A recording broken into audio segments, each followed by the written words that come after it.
Previously on the Josh Zodiac podcast. Her tweet was as follows. My first and last picture with @Oba of WWE. Very disappointing meet and greet. Heartbreak emoji. BTW, guys, it's not just me. He won't do any special poses with fans. Hashtag Elimination Chamber. Hashtag WWE. Hashtag WWE Chamber. Now, hashtag cry baby cry. Hashtag you're a slut. Hashtag kiss my ass. Hashtag wham. Now, here's the thing. She put this on X to bitch and cry. Yeah. The IWC, the Internet Wrestling Community, buried her quicker than Triple H used to do back in the day. The IWC just destroyed her verbally.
Hello, everyone, and welcome to a new episode of the greatest podcast you've never heard of. That's right, ladies and gentlemen, this is the Josh Zodiac podcast, the podcast that has no real agenda and no real script, as far as you know. This is the podcast that is disappointed that The Miz did not want to mentor Danhausen. We may talk How about selfish. How selfish. I agree. He wants to be the veteran in the locker room, but yet he's being a dick. So we have a lot to talk about today. Some opinions will be given. Some feelings might be hurt, but I don't care. But before we get into all these opinions and shit, let's get to these guys first. Of course, he's the creator and the host of the Charles Richardson Show. And from what I understand, I will be a permanent co-host coming in the near future. That is, of course, Mr. Sir Charles. How you doing, sir? I am doing amazing, magnificent. Help me. I'm struggling. I'm drowning. And everything in between. As he's over there sucking on his middle finger. The crowd just loved that. And of course, he's the creator of the Repeat Movie Viewer podcast, Psycho Nerd, all that good shit. None other than the Psycho Nerd. Damn, you broke the record, dude. What the fuck? Broke the record. You know those things are sensitive. God damn it. Yeah. We're just gonna jump right into it. There's no transition. We're just jumping right into it. For those of you that did not see SmackDown on Friday night, we have a new WWE champion, and that is Cody Rhodes. He won the title back from Drew on SmackDown, making him a 3-time winner in 4 years. Now, my original question would be, should WWE have put the title on Drew and then give it back, or was this the right move? And I'm going to go with that question. I'll start with you, Psycho. Should they have even put the title on Drew in the first place? If they were just going to give it right back to him, like just over a month later, literally 6 weeks before WrestleMania, no.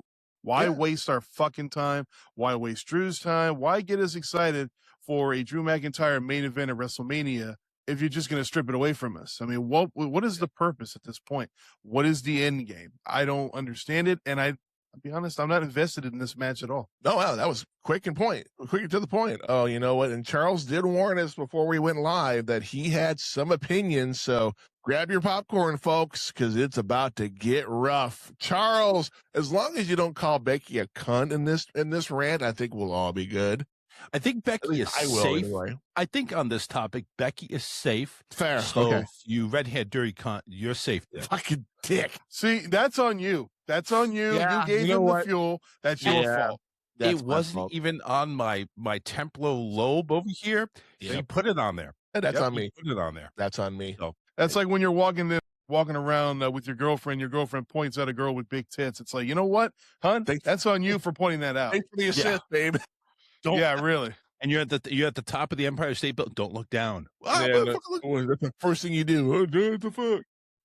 But everybody, please be quiet. Let's hear what Charles has to say about this situation. So the question was, should they have put it on Drew if they were just going to give it back to Cody? Yes. That's it. No, of course I ain't fucking. Are you kidding me? Yeah. Okay, you just fucking pause. It's like, okay. I was like, did he freeze on me? let me put it to you this way.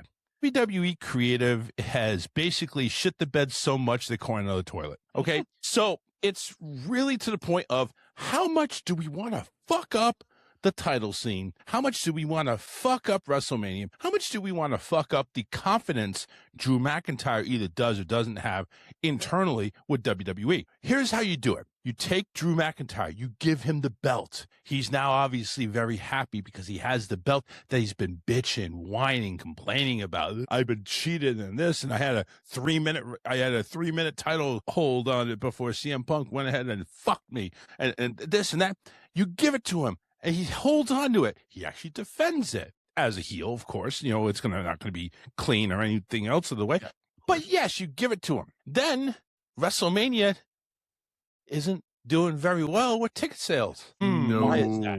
Wait. Why is that? Is that because ticket prices are too high and they're pricing out every fucking body? Or is it because Cody Rhodes is not in the main event of WrestleMania? Oh yeah, ticket prices are fine. Cody Rhodes is not in the main event of WrestleMania. So what does Trips do? And everybody at the Brain Trust, which by the way, that is a oxymoron. There is no brain in the Brain Trust.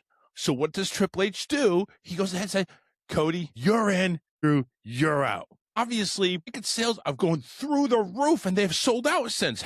Oh, no, they haven't. They probably haven't even budged a needle. No needle pusher, no nothing. Not a single goddamn ticket has sold because Cody is in the fucking one of the main events of WrestleMania. Not the main event of WrestleMania, because that's CM Punk and Roman Reigns. Nobody fucking cares. Nobody. Not one goddamn person cares. You have all four of these people are going to be retiring within a year. Maybe 2 at the most. All 4 of these jumbo fucks are retiring in about a year or 2. At what point in time, WWE, are we going to have some fresh blood, some new blood to actually take over? Yep. Are we going to wait till like WrestleMania 45 when there's no other goddamn choice? Yep. Are we going to really do that? Are we going to dig Hulk Hogan's body up from the grave, put some animatronics in there, make him fucking wrestle one more match? No, folks, he's not really dead. We were just freezing him like Disney. We're just going to bring him back. No worries.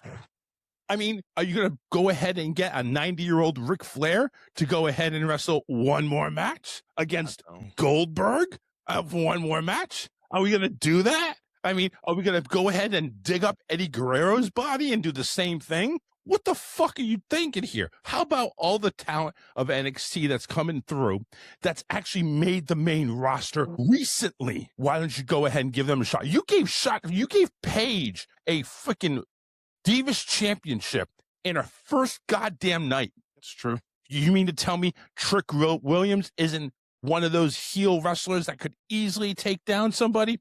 You mean to tell me Oba Femi, who's fucking Brock Lesnar 2.0, can't go ahead and handle himself in there? Are you fucking kidding me? All of this is old news. WrestleMania ticket sales are proving that this is fucking, we've had it. We're not going to take it no more. And I think also part of it is you bring it to fucking Saudi Arabia next year. Thanks for reminding me, by the way. UK deserves it more. Germany deserves it more. Scotland deserves it more. Australia deserves it more. But no, you're going to give it to the biggest fucking person holding 2 sacks of cash. And just because Australia couldn't afford to bring WrestleMania, and you have these rich Saudis that are probably working with Vince McMahon to try to buy back WWE, by the way. Just throwing that out there. You're working with these fucks to go ahead and put WrestleMania there next year, which may not even happen depending on how this fucking U.S.-Iran thing is going. Oh, yeah. Yeah, that's a very good point. So what are we going to have?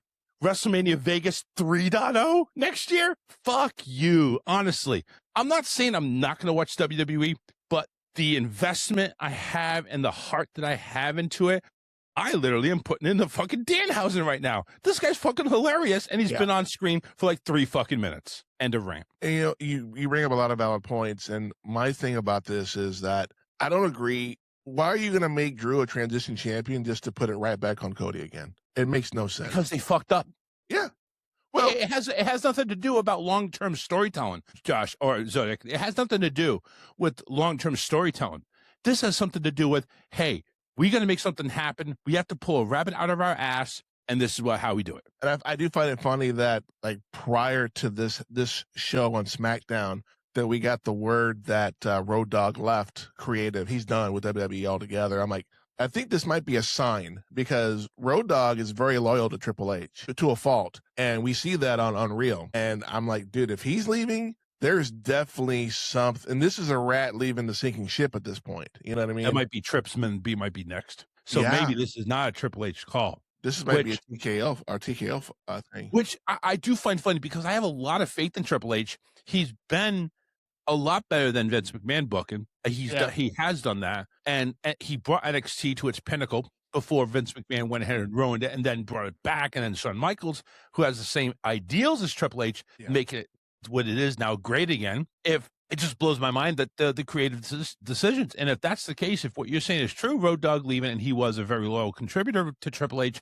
it might be Triple H getting over. Yeah. I think TKO is actually in the mind here. And I agree. Cody's got a couple years. All four of these men have a couple of years left at best. At best.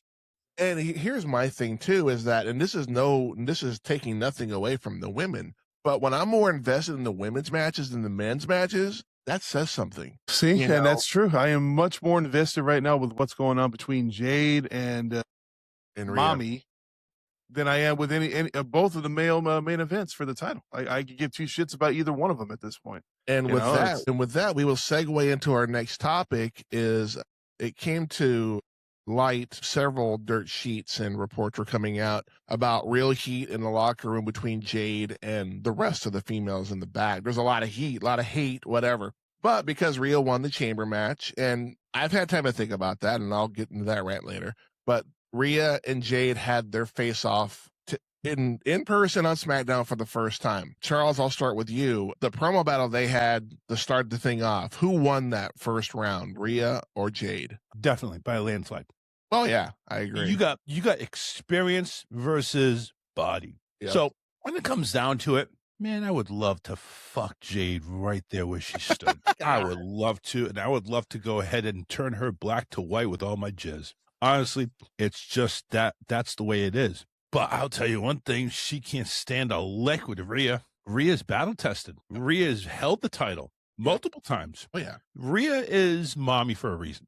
Jade, she's your mommy. So you need to go ahead and do what mommy says and just surrender the fucking title. Yeah. Before you get an ass whipping. Psycho. That's my opinion. Oh, there is no doubt that that Rhea won that battle hands down, because quite frankly, Jade has no legs to stand on right now. She's been champion for how long has it been now? So many months. How many times she defended it? What, zero? Once. It was a 3 minute.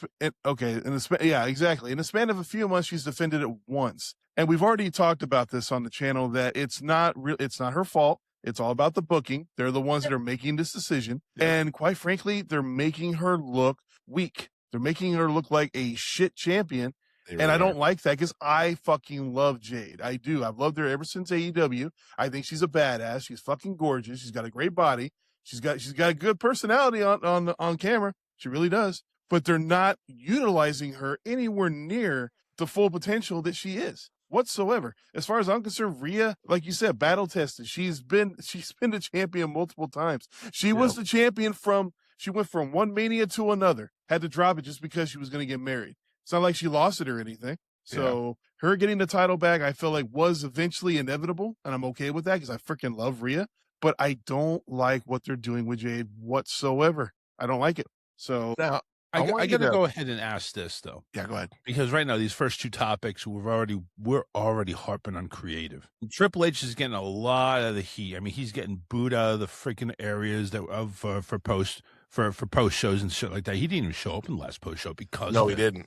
At some point in time, I gotta ask: is Trips going along with this new regime just to go ahead and keep his job, or do we see him resign at some point in time and just like, listen, I can't do this anymore, guys. You know, I this is what I stand for, and this is not how I think. And what really surprised me is The Rock, who is the final boss on camera, but also he sits on the board. And you mean to tell me The Rock sees this as a good thing, what they're No. doing? So something's going on that I know is not going to be on Unreal. You know they're not going to Oh show yeah, that of shit. course. But something's going on, and I think creative is taking a real downturn. And I think this second WrestleMania and this flop that's going to eventually be, there's going to be some corporate firings going on, and maybe Oh yeah.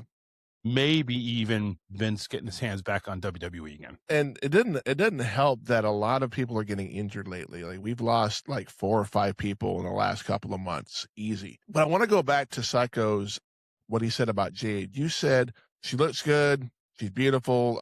But you didn't talk about her in-ring ability, which I think is the problem. Well, that is also part of it as well. She's still a little bit green in places, so that's also part of the problem. I think Jade should have went the route of NXT when she first came in. She's not an AJ Styles where she can go straight to the front of the line. No, she should have went to freaking NXT, developed her craft, worked her way, but she may have had it in her contract. No, I need to go to the main roster right away. Well, look at Jordan Grace. I mean, she's well established in TNA, and yes, she went to TNA. I mean, she went to NXT when she got there. Yeah, exactly. So why couldn't Jade do it? Yeah. You know what I mean? Speaking of Jordan Grace, she actually got injured last night. I know that. See, that just like what you said about the injuries. What the hell, dude? Yeah. What the hell's going on with them? It's like, I know shit happens, but man, these dominoes are falling so far that They really are. there is changes that need to happen apparently, and Yeah. it sucks. What would happen if Braun didn't get injured, or Bronson didn't get injured? Do we see Braun Breaker in the WrestleMania against Drew? No, I could see him going up against Seth. I think that's what that was supposed. I think that is still in the cards. They're hoping Braun can come back sooner because it was supposed to be Seth versus Braun, and I think they still have their eggs in that basket until something comes back concrete. What was Braun's got Breaker's 5 injury? weeks to come back. What was Breaker's injury? Hernia. Right. When he lifted up the table or whatever. Yeah. Well, he already had the injury. That just made it way worse. So yeah. And hernia, you can come back fairly quickly from that. So it's just depending on your So we'll probably see a week or two before WrestleMania we get that match. Yeah. I mean, they're slowly building things up, and I understand, but they should have been. A lot of the times they start planning this out right around Survivor Series time. They start planting the seeds for stories for Pretty WrestleMania, and we didn't get that this year. The only story we got was AJ versus Becky possibly at WrestleMania, but that's it. Here's another twist that I read, and I don't know if this is behind the scenes or if this is story. Apparently, Drew McIntyre said that Nick Aldis violated his contract for the rematch. Mm-hmm. I read that. Do you see a twist there? They actually get Drew in there as a freeway. That's what I was talking about before. I feel like that's what they're doing right now. Well, Nick Aldis had even said this on was it It was either SmackDown or after the Chamber. Is that he kept interfering in Cody's stuff? He kept interfering, doing this and this and that. And because Drew promised he wouldn't interfere, but yet he did anyway. Being the heel champion, I expect that from my heel champion is to do anything and everything I can to lose and to keep said title. But the heel in this case, though, is turning into legal, which that supersedes any type. Hey, there's nothing in my contract saying that I can't interfere. Yeah, but then again, I still don't think that's. I think that's his story. I think that's just a work, not an actual shoot. So, well, time will tell. Mm-hmm. We have a new Intercontinental Champion. Penta, by the way, I think this is months overdue. I think he should have had a belt a title. Sorry, Kevin Owens, you've corrected me before and I will fix it now. A title, not a belt. He beat Dirty Dom because he got cursed by Danhausen, which as soon as it happened, I'm like, oh, fuck, he's losing. And this is going to be glorious. But the way he lost it, we had a difference of opinion between JD and Finn Balor. JD tried to give Dom the ring bell hammer, and Finn's like, no, let him do it himself. And they got involved. They shouldn't have. They let Dom either win or lose clean, which he did lose clean. Now, with that being said, are we going to see Dom versus Finn at WrestleMania with all this fallout? I'll start with you, Charles. Well, no. I think Finn Balor needs to have a better card than JD McDonough. No, I meant Dom. Oh, Dom? Yeah. I'm sorry. So Finn versus Dom. Yes. Possible. Yeah. I honestly, I'm not I haven't really taken into my crystal ball in regards to what the Judgment Day is going to be doing. Obviously, I know they're on the verge of a breakup. I know that. Oh, yeah, it's coming. Danhausen, I think, is going to be a main factor in that. He's already cursed Dom, which I find it's just fucking funny. I'm sorry. I am so invested in Danhausen. Just that one 90-second clip of him cursing Dom with the paper of his demand housings on the toilet. Yeah. It was fucking great. I loved it. It was funny. I had my doubts about him, but man, he's funny. And that's my thing, though, is that I was the same way. I'm like, who the fuck is this guy? This is Saturday. I'm like, who the fuck? And then Monday comes around. I'm going, okay, I'm sold. And that's no fault of my own. I don't watch AEW. I don't know. I mean, I knew who he was. I just didn't know what he did. And I think we need that. We still need some of that comedic backstage shit that we really don't see as much as we do. But Psycho, what do you think? Dom versus Finn at WrestleMania? I don't think there's enough weight behind it. Maybe, like you said, we've got so many weeks before Mania. Maybe they can try to build something up between now and then. But, I don't know. Maybe it's just wishful thinking. I was still hoping that somehow, some way, Finn Balor was going to find his way to the title race at Mania, but I don't see it happening at this point. So I agree with him. I don't think they really have enough for Finn Balor whatsoever. And I kind of want more for the guy. I really do. I agree. I want more for him.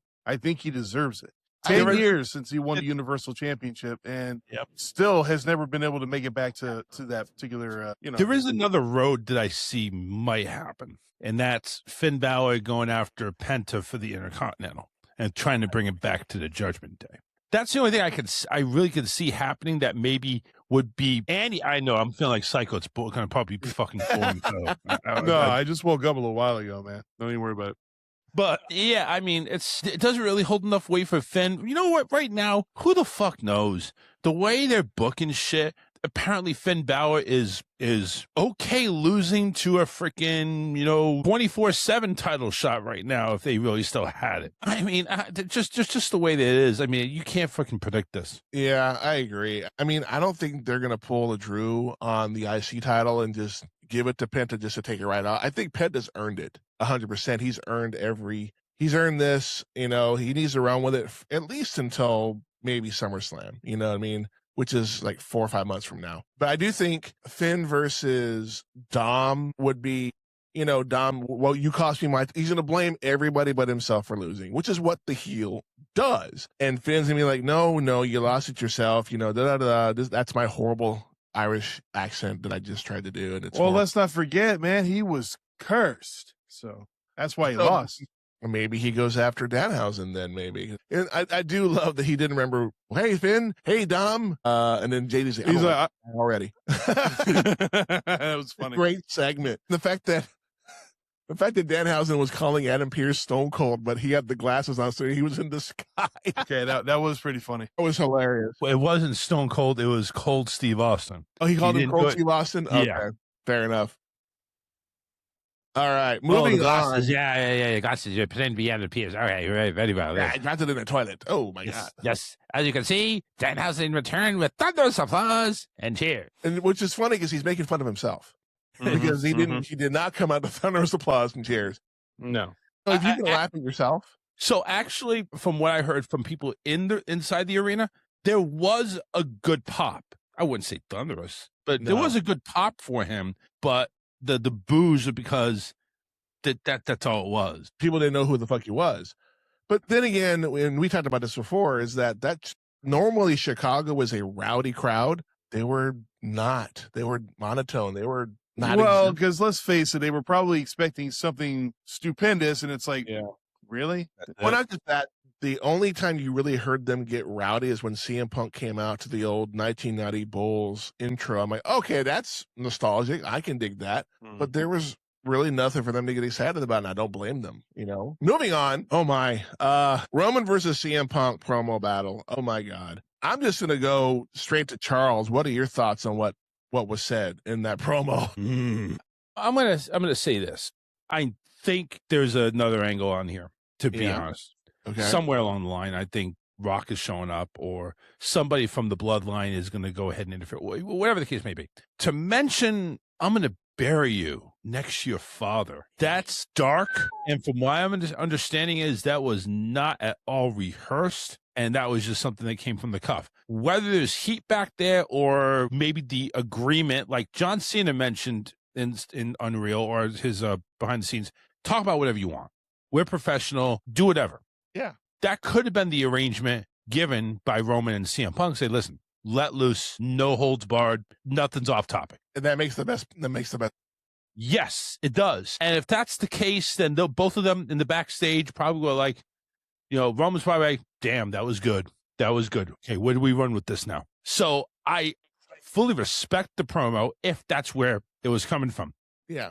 If it was personal to the point of hatred or if there is some real backstage heat between the two, then I love it. Remember freaking Edge and Lita? Yeah. That was personal, unscripted. Yep. I'm sure them banging wherever, that was probably unscripted too. Yep. Well, they really were banging. So Matt Hardy blew that whole thing out of proportion.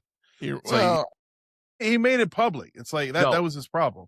Yep. Well, he made it public though, but you know what? Who put it into WWE is Vince. It's like, dude, let's run with it. It has to get great. first. But it was a failed experiment because all it did was make Edge look great. Matt looked like a freaking idiot. It didn't work out at all.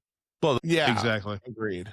Because Edge was the up and coming star, and Vince knew that, so he booked it. He booked it right. Matt. Matt is decent as a single. He's better as a tag, and I will die on that hill. Just like Marty Jannetty was a tag guy, he was not a singles guy. Yeah, he never really became that accomplished singles. No. Anything you want to add to that, Psycho? My jaw dropped when when Punk made the comment. I was like, "Holy, okay, you know what? If that's what they're going to be doing to kind of try to build some kind of heat between these two to make it interesting, I'm all for it. I'm still not invested, but it's still a step in a good direction. It's interesting as all hell. That it's probably better, like he said, that nothing's off limits at this point. Got to make it as personal as possible, especially with the history between these two guys, with the whole, Shield and CM Punk bringing them in so many years ago. So it's like, all right, there's plenty of history there. That's a good thing to work off of.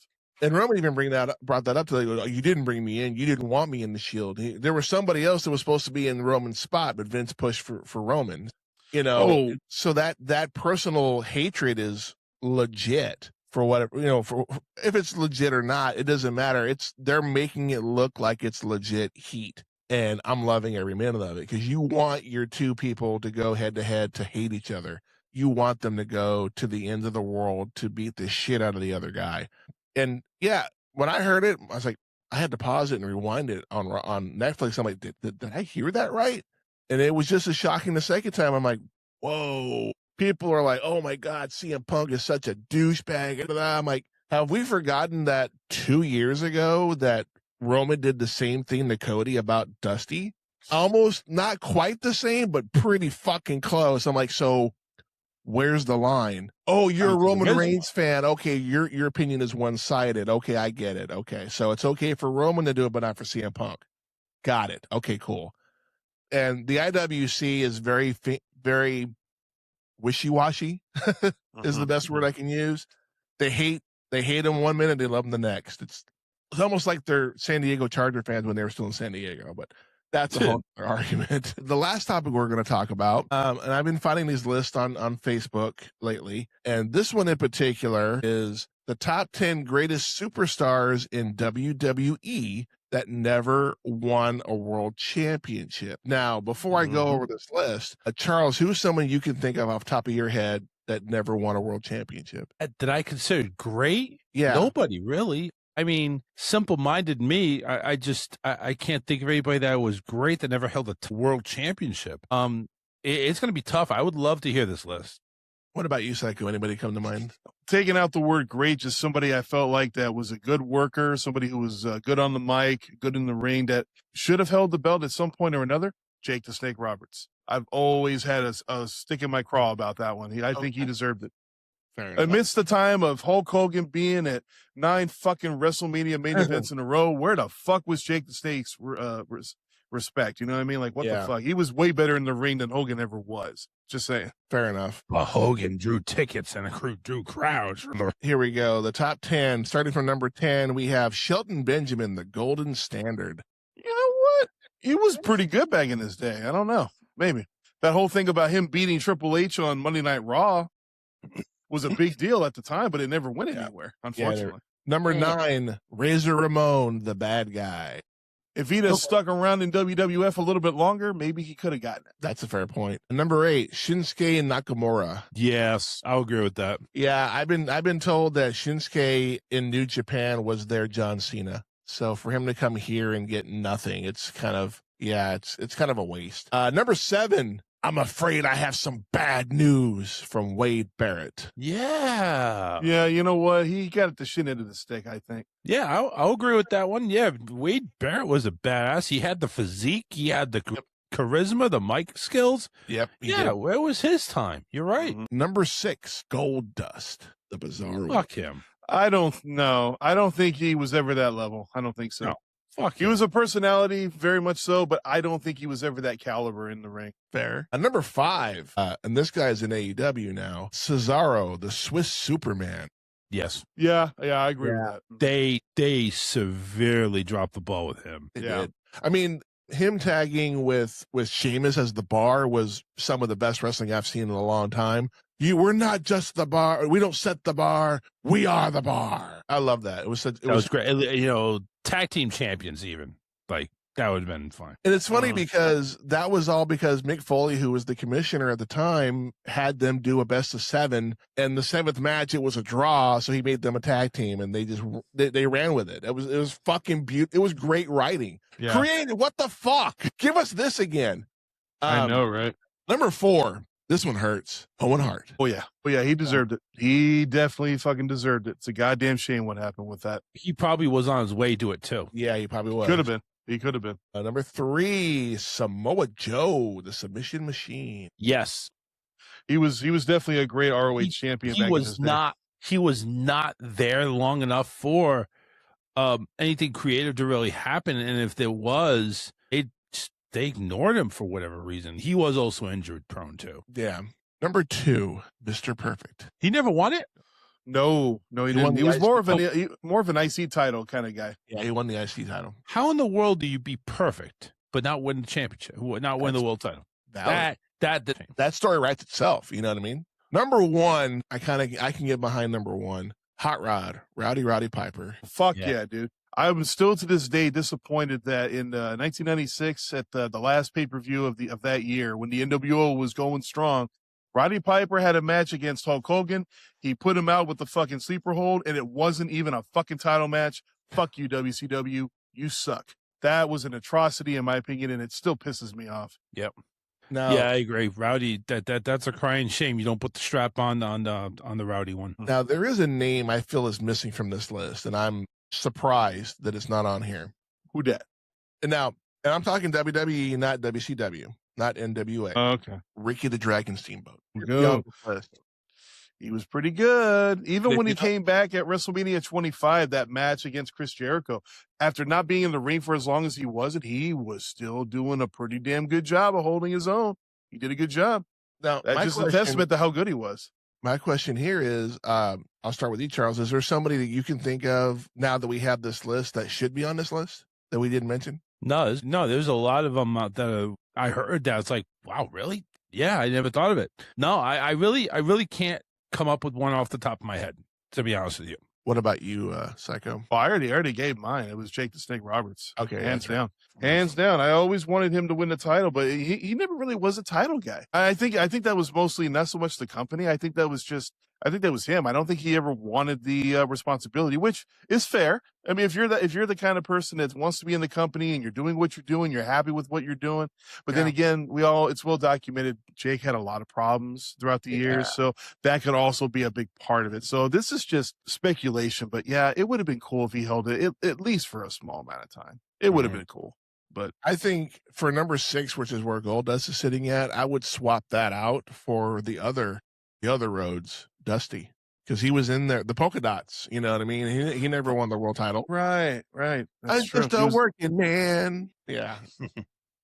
I remember those vignettes that they would do. He was like a trash man, and he was talking to people, and they're like, "Hey, aren't you?" And then they would cut out every. I'm like, as a fan, I'm like, who the fuck is this guy? And not knowing that he was an NWA champion at one point, So, but yeah, it's a pretty solid list. And I don't know, part of me, I would switch Perfect and Roddy Piper. I would put Perfect at number 1 and Piper at number 2, just because Mr. Perfect, again, I said it before, it writes itself. You know what I mean? Mr. Perfect. He's perfect. The perfect plex,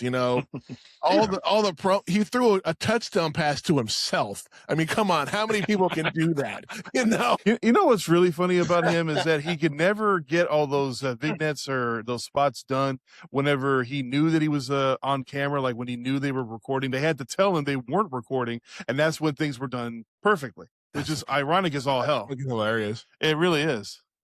And I did love the whole throwing the towel behind his back and catching it, and then he would spit the gum and knock it in the crowd. I'm like, dude, you still love that.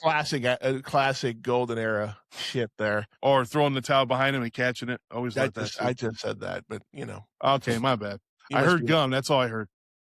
All right. Well, that being said, ladies and gentlemen, this will conclude this particular episode of DJ Zodiac Podcast. Psycho Nerd, promote your shit. All right. Well, you can feel free to check out my podcast. It's currently on YouTube. You can just type in the Psycho Nerd Podcast, or you can go to my YouTube channel, which is Repeat Movie Viewer, doing movie reviews along with the podcast. Feel free to check it out and shut the fuck up, Mr. Pulp Fiction motherfucker over here. That's my Batman. Batman did this too. I'm Batman. Adam West Batman, the best Batman. Better than Clooney. That's an argument? Really? Yeah, well, if you'd have said better than Keaton, I'd have to slap you across extend my hand and slap the hell out of you. Wow. But I'll take that because, yeah, come on, Clooney, really? Although it is funny how they brought him back for The Flash. Spoiler alert. Dude, it's been out for 2 years. Over 2 years. It's been out so many years, Mr. Malvinus. Haven't you seen it yet? All right, Charles, you want to promote your show, sir? Yep. The Charles Richardson Show is coming back this Wednesday. Now, if you want to know what we're going to be talking about, follow the Facebook page, The Charles Richardson Show. Just search on that, become not a subscriber, but go ahead and like it. You'll see the topics that we're going to be posting about, and those will be subject to conversation by me and Alyssa, and of course, Josh as well. When he joins us, we'll go ahead and discuss it. I'm sure there'll be a wrestling hot take there, here and there. Usually I'm sure there will be. Every Wednesday, that schedule could be changing and expanding going forward. But for now, every Wednesday, 8 p.m. to 10 p.m. Eastern Time on Facebook Live, YouTube, and coming soon to an internet radio station near your dear home. Oh, my. All of their links will be down in the description below, as well as for this particular show, DJ Zodiac Podcast. You also want to like, subscribe, follow, and hit that bell notification just so you know when our new shit comes out. New episodes come out every Monday at 12 o'clock Central Standard Time. Sorry, East Coast. And we also have, with the Psycho and my buddy Lord Scuba Cabra, we have the Real Movie Critics, real reviews by real fans. Also has new episodes coming out every Monday at 12 o'clock Central Standard Time. Woohoo! This week we are doing Revenge of the Nerds and try to figure out, would it be made at this day and age? Probably not. But again, you can find all these podcasts on Spotify, Apple Podcasts, and the video portion on YouTube. And again, just hit that like, subscribe, follow, hit that bell notification. Let us know you're out there. And if you have any thoughts about what we talked about today, please hit us up in the comments. We want to hear from you. I want the IWC to let us know what they think. We will actually read your shit on the air. You can be famous for 2 seconds. All 15 of you that are listening. And that being said, on YouTube, we are sitting at 59 subscribers. Let's get that number up to 75, guys. You click a button. It's free. It doesn't cost you shit. Do it. Or else I'm going to send Charles to your house and he's going to give you a couple of F5s. Or even better, I'll send him to your house naked. Nobody wants that. No, not at all. Nobody wants that. That would be the worst. That'd be the worst punishment thing ever. But for Sir Charles and the Psycho Nerd, I am DJ Zodiac. This has been DJ Zodiac Podcast. We want to thank you for joining us, and we'll see you next time. But remember, kids, in a world of Superman, be the Green Lantern. We'll see you next time. Josh Zodiac!